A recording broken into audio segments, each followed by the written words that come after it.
Hey there Ro-Ghoul players, so you're ready to unleash your inner ghoul and start using that Kagune, right? Well, before you go ahead and pick one, it's a good idea to check out our Kagune tier list to make sure you're getting the best one for your playstyle. Some Kagunes are super powerful, while others might leave you feeling a bit underwhelmed. Don't worry though, we've got you covered with all the info you need to pick the top tier ones and dominate your enemies.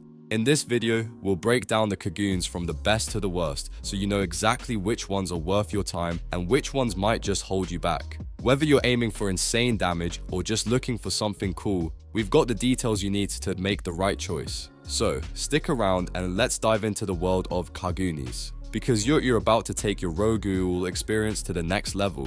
I'm quickly moving on to the video and I'm ranking Kagunes in Ro-Ghoul. Before we start, if you enjoy these types of tier list videos, don't forget to like the video and subscribe. Enjoy watching. A very small portion of the audience is subscribed to the channel. Please don't forget to subscribe if you like these types of videos. Thanks. The Kagunes in this tier are, in order from top left to bottom right, Renji Yomo, Shu Tsukiyama, and Nishiki Nishio. Alright, Let's dive into the world of Ro-Ghoul and take a look at some of the D tier Kagunes in the game. You know, the ones that might not pack the punch you're hoping for but still have their moments. These Kagunes may not be the most powerful, but hey, they've got their unique style. Sometimes that's all you need, right? First up, we've got Renji Yomo's Ukaku. Now Ukaku has some cool lightning moves, but the damage just doesn't quite cut it. The E move is a simple leap forward followed by a shock wave of lightning. It's a nice little burst of energy, but if it misses, the cooldown gets a bit better. So it's kind of a try again move if you fail, which can be handy but doesn't make you feel unstoppable. The R move charges up lightning and sends a wave into the ground. It sounds cool, but it's really only effective if you've got enemies lined up in the right spot. And the F move? Well, you shoot a lightning ball at your target, and if it hits, you teleport above them and slam lightning down, knocking back the target. It's got some fun potential, but again, it's a bit too risky, especially if you're not landing those hits consistently. Moving on to Shu Tsukiyama's Kukaku, this one's all about the damage over time. The E move has Shu dashing forward and slicing anyone in the way. It's not too bad if you catch someone off guard, but you're pretty much relying on getting close and personal. Then there's the R move where Shu leaps and slams his Kagune into the ground, sending a shockwave. While it's fun to control in the air, it doesn't exactly have the devastating power to knock enemies down easily. Finally, the F move lets Shu grab and repeatedly stab the target, causing bleeding damage. It's pretty cool, but it relies heavily on landing that grab, otherwise it just doesn't have the same impact. Now, let's talk about Nishiki Nishio's Bikaku. Nishiki's Kagune is a bit more on the mobile side, but still kind of lackluster in the damage department. The E move lets him spin around and smack anyone in front of him with his Kagune. It's a decent knockback, and the fact that it homes in on targets makes it easy to hit, but it still feels like it's just a warm-up move. The R move has Nishiki performing a barrel roll, which is pretty fun, and makes him untargetable for a brief moment. But let's be real, it's not enough to make you feel like a total powerhouse. And the F move? Nishiki leaps into the air, does a flip, and slams his Kagune down. It's flashy, but the damage isn't quite as high as you'd expect from a move that looks so cool. So, what's the takeaway from all this? D tier Kagunes are definitely not the ones you want to be stuck with if you're aiming for sheer power. They have their moments and some nifty tricks, but in the end, they just don't have that overwhelming force. But hey, if you like a challenge or want to experiment with some of the game's more quirky moves, these Kagunes can still offer a fun time. The Kagunes in this tier are, in order from top left to bottom right, Kakukong and Kotoru Amon. Alright, let's talk about some Kagune that, frankly, don't quite make the cut in Ro-Ghoul. Now, we all love experimenting with different abilities, but sometimes you just gotta face the truth. Some Kagune are a little underwhelming, and today we're diving into the C tier Kagune, starting with Kakukong. First up, Kakukong has some pretty unique moves, but they're not exactly game changers. The E move teleports you forward and gives you a nice punch that knocks the enemy back. It's alright if you're looking to escape or reposition, but it's not the kind of move that will make you feel like a powerhouse. The R move gives you a big uppercut that knocks up enemies and applies daze, which can be decent in tight spots, but again, it doesn't have that wow factor. Then there's the F move, where you smash the ground and deal damage. Sure, it's flashy, but the effectiveness is pretty limited, especially when compared to other Kagune that can do more consistent damage. Honestly, Kakukong's C move, where you leap forward using your fists, doesn't offer much more either. It's a fun move, but not a game changer. All in all, Kakukong is kind of just there. Fun to use but not the most reliable. Moving on to Kutaru Amon, this Kagune also doesn't exactly rise to the occasion. Its moves are a bit flashy but lack the punch needed to really dominate the game. The E move, where you spin around slashing with the Dojima, can be good for knocking enemies back, but the damage isn't anything to write home about. The R move has you dash forward and impale enemies with the Dojima, which sounds cool, but it's really just more of a movement ability than an actual damaging threat. You can push enemies back with it, but it's nothing too special when you think about all the other Kagune out there that can do a lot more in the same amount of time. The F move might look like it's a big deal. You throw the Dojima forward to impale enemies and push them back, but the downside is that you're left vulnerable while you wait to get your weapon back. It's a trade-off that doesn't always pay off, especially when you're facing off against opponents who can keep attacking while you're in recovery. If you're playing Ro-Ghoul and you're hoping for a Kagune that packs a punch and gets the job done in every situation, these two probably won't be your go-to picks. Kakukong's moves can be fun in the right hands, but it's a bit too situational to really shine. And Kutaru Amon, while it has some cool visual effects, lacks the power and consistency you need to really take down foes. In the end, if you're serious about climbing the ranks and dominating the battlefield, you might want to look for something a little more reliable than these C-tier options. The Kagunes in this tier are, in order from top left to bottom right, Kakujira, Koshi, Lycan, Yakumo Umori, Noro, and Tataro. Alright, let's dive into some of the Kagune in Ro-Ghoul that might not be the top dogs, but still pack a punch. Definitely solid picks if you're just getting into the game or looking for something fun to play around with. First up, we've got the Kakujira, and honestly, this Kagune is pretty chill. Its moves are simple but effective. The E move lets you dash and spin, giving you some mobility to avoid hits. The R move is a forward leap that knocks back and stuns enemies for just a moment. Perfect for keeping pressure on opponents. The F move, you charge up a plasma stream that you can move around with while attacking. Not bad, right? It won't make you an instant killer, but it's a reliable choice for those who need something basic to get through battles.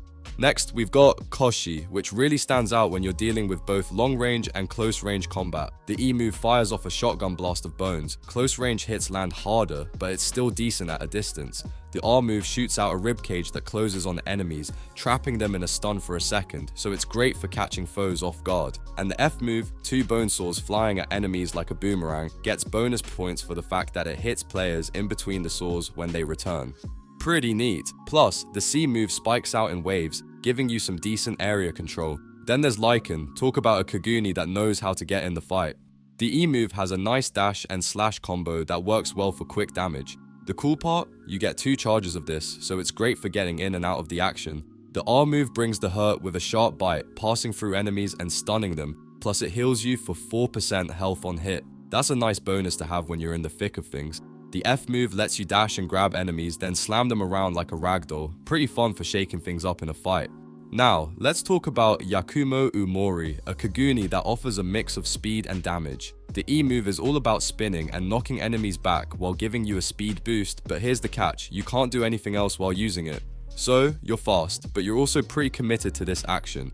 The R move deals solid damage while applying bleed, and if the target's already bleeding, boom, true damage gets added. The F move impales the target with a tendril, stunning them, and then uses the other to knock them away. It's a good 1-2 punch when you need to control the battlefield.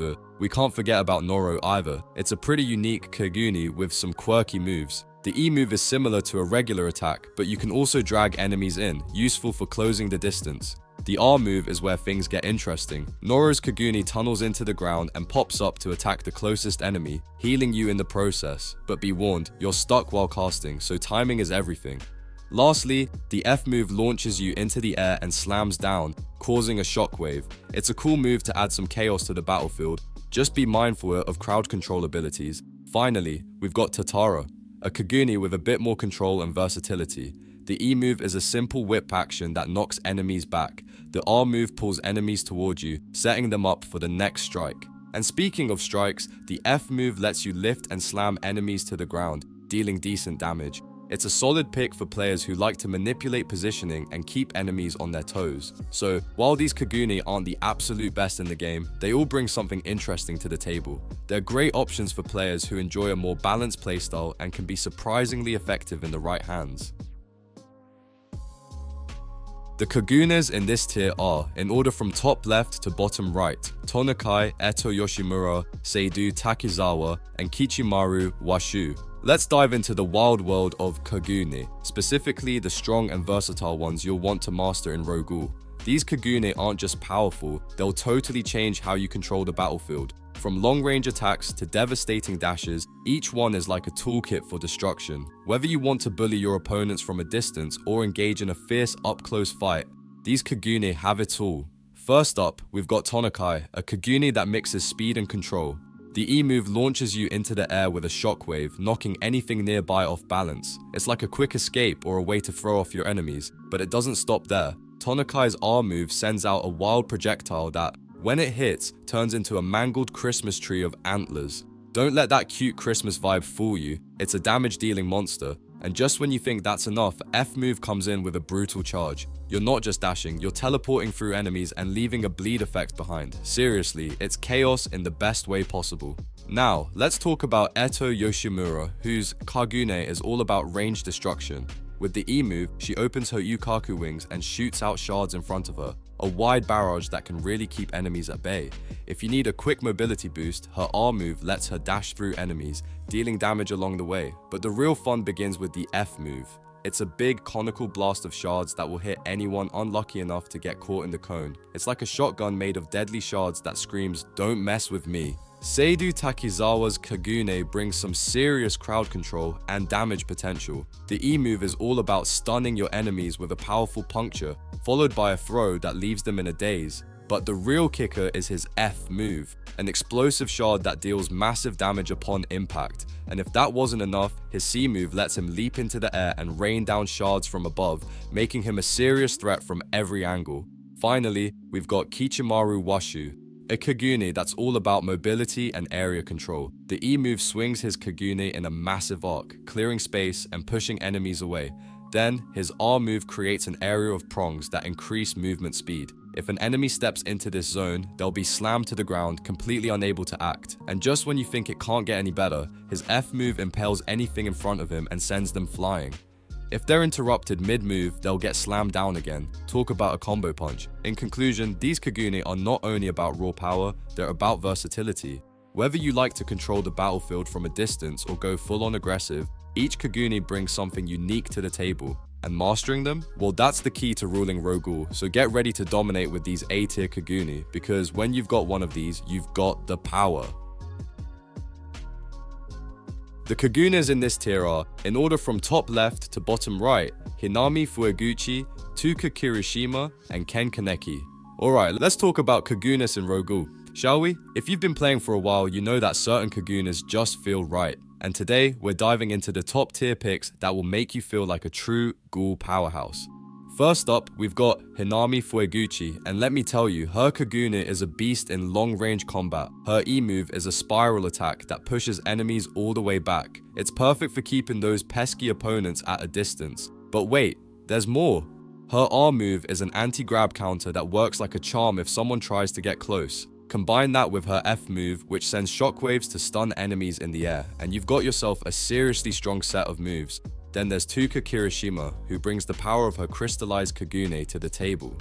The E move has a great lunge and stab combo, which is especially effective when you're in the middle of a fight. But what makes her even more dangerous is her R move, where she dashes forward, spinning to knock back enemies. It's all about mobility and control. Oh, and don't forget about her F move, which fires off 4 clusters of shards in one go, a devastating attack that will leave your enemies scrambling. And if you need to switch things up, her C move lets you crystallize or uncrystallize your Kagune on the fly.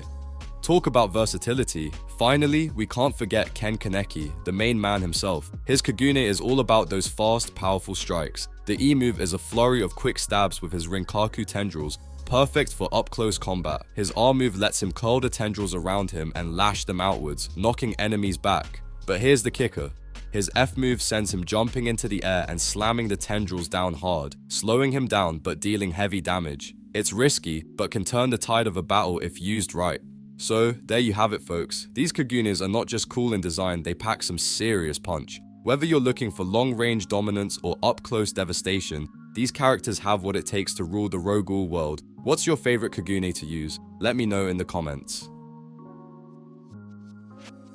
The video ends here. See you in another video. Don't forget to subscribe.